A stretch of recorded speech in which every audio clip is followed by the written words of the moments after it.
नमस्कार दोस्तों, स्वागत है आपका ट्रिग्नोमेट्री के लेक्चर नंबर 24 में।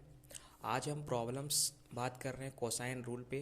कोसाइन रूल पे सवाल देख रहे हैं, 3 सवाल है कोसाइन रूल पे। ठीक है, इसके पहले हमने प्रोजेक्शन फार्मूला पे सवाल किए, उसके पहले हमने एरिया ऑफ ट्रायंगल पे सवाल किए, और उसके पहले हमने इन सारा मतलब cosine rule, sine rule, projection formula, area of triangles का फार्मूला भी देख लिया। ठीक है, आज हम कोसाइन रूल देख रहे हैं, कल हम लोग साइन रूल देखेंगे और फिर इस टॉपिक को क्लोज करेंगे। ठीक है, तो सबसे पहले कोसाइन रूल आपको मैंने बता दिया था। अगर आपको नहीं मालूम है तो पिन कमेंट में आपको दिख रहा होगा, वहाँ से आप देख सकते हो। आई बटन पे भी देख सकते हो, डिस्क्रिप्शन में भी लिंक हो सकता है। ठीक है, तो शुरू करते हैं।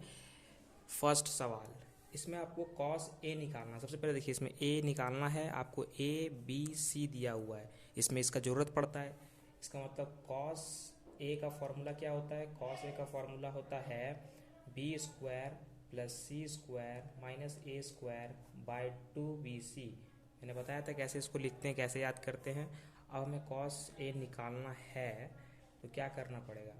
तो वैल्यू पुट करेंगे, बी स्क्वायर यानी 3 का स्क्वायर प्लस सी स्क्वायर यानी 5 का स्क्वायर माइनस ए स्क्वायर यानी 2 का स्क्वायर बाय 2 इंटू 3 इंटू 5 होगा। इसको सॉल्व करेंगे, कैसे होगा सॉल्व? ध्यान से देखिए, ये 9, ये आपका 25 माइनस ये आपका 4, नीचे हो गया आपका 10 या 30। ठीक है, इसको फर्दर जब सॉल्व करेंगे तो कितना हो जाएगा? तो ये हो जाएगा आपका 30 हो जाएगा। देखो आप 30 हो जाएगा ये, और नीचे भी 30, 30 से 30 कट जाएगा, इसका मतलब 1 आ जाएगा। तो देयर फोर कॉस ए बराबर 1। तो कॉस ए 1 कब होता है? जब ए का वैल्यू कितना होना चाहिए? कॉस ए 1 कब होगा? जब ए का वैल्यू 0 डिग्री होगा। ठीक है, ए का वैल्यू 0 डिग्री होगा। ए का वैल्यू जब 0 डिग्री होगा तब कॉस का वैल्यू 1 होगा। ठीक है, कॉस ए का वैल्यू 1 होगा जब ए का वैल्यू 0 डिग्री, यानी थीटा। ए किसको बोल रहे? थीटा। थीटा जब 0 डिग्री होगा तब कॉस थीटा 0 डिग्री पे 1 आता है वैल्यूज। ठीक है, समझ में आया कैसे हम लोग निकाल सकते हैं एंगल? ए निकल गया, कितना अच्छा से ए निकल गया। देखें आप, अगर आपको ये 3 चीज़ पता है तो आप इसमें भी अप्लाई कर सकते हैं। ठीक है, तो समझ में आ गया होगा आई होप।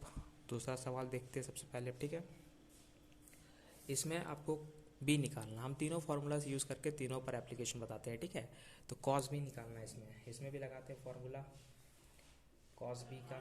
कॉस बी का फार्मूला क्या होता है? आप पढ़े होंगे, अगर देखे होंगे वीडियोस तो आपको पता है। अगर आपको नहीं पता है तो आप वीडियोस देख सकते हो। अगर कहीं से आपने अगर आपको आता है तो आप बना सकते हो। ठीक है, कॉस बी का होता है a square plus C square minus b square by 2ac। आप सॉल्व कर दो इसे, ए और बी और सी का वैल्यू दिया हुआ है, कॉस बी निकालना है। यानी कॉस बी बराबर ए का वैल्यू है आपका 5 का स्क्वायर, सी का वैल्यू है आपका 1 का स्क्वायर माइनस बी का वैल्यू 4 का स्क्वायर बाई 2 इंटू 5 इंटू 1। इसको जब फर्दर सॉल्व करेंगे तो कॉस बी बराबर 25 प्लस 1 माइनस 16, और नीचे हो जाएगा आपका 10। यानी 26 में 16 घटा देंगे तो 10 बचेगा, और नीचे भी 10 है तो 10 से 10 कट जाएगा, इसका वैल्यू 1 हो जाएगा। तो यानी यहाँ से हम लोग कॉस बी बराबर 1 लिख सकते हैं। कॉस बी 1 कब होता है? जब बी का वैल्यू 0 डिग्री हो। ठीक है, देखा आपने, यहाँ भी बी का वैल्यू 0 डिग्री आ गया। मतलब जितना रहेगा थीटा, जिस तरह से आपका वैल्यू अलाइंड होगा उस तरह से आपका थीटा भी मिल जाएगा। ठीक है, इस तरह से काम करता है कोसाइन रूल। आपको उसका एप्लीकेशन हम दिखा दे रहे हैं। ठीक है, इसके पहले हमने फॉर्मूलेस पढ़े थे, अब उस पर एप्लीकेशन बेस्ड ऑन क्वेश्चन है। क्वेश्चन मतलब क्या होता है? उसका एप्लीकेशन, यानी वो कैसे उससे सही बताएं, ये जो फार्मूला था वो सही काम कर रहा है या नहीं कर रहा है, आप यहाँ से चेक कर सकते हो। यही इसका एप्लीकेशन होता है। तो आप देख सकते हो कैसे हमें एंगल्स मिल रहा है, यहाँ भी मिल गया एंगल, यहाँ भी मिल गया एंगल, अगर आपको तीनों चीज़ पता है तो। उसी तरह से आप देखते हैं हम लोग क्वेश्चन नंबर 3 को। ठीक है, यहाँ भी देखिए कितना अच्छा से निकलेगा। यहाँ निकालना है हमें सी, यानी तो हम फिर जानते हैं कॉस सी क्या होता है? ए स्क्वायर होता है प्लस बी स्क्वायर होता है माइनस सी स्क्वायर होता है बाई 2 ए बी होता है। फॉर्मूला आपको पता होगा।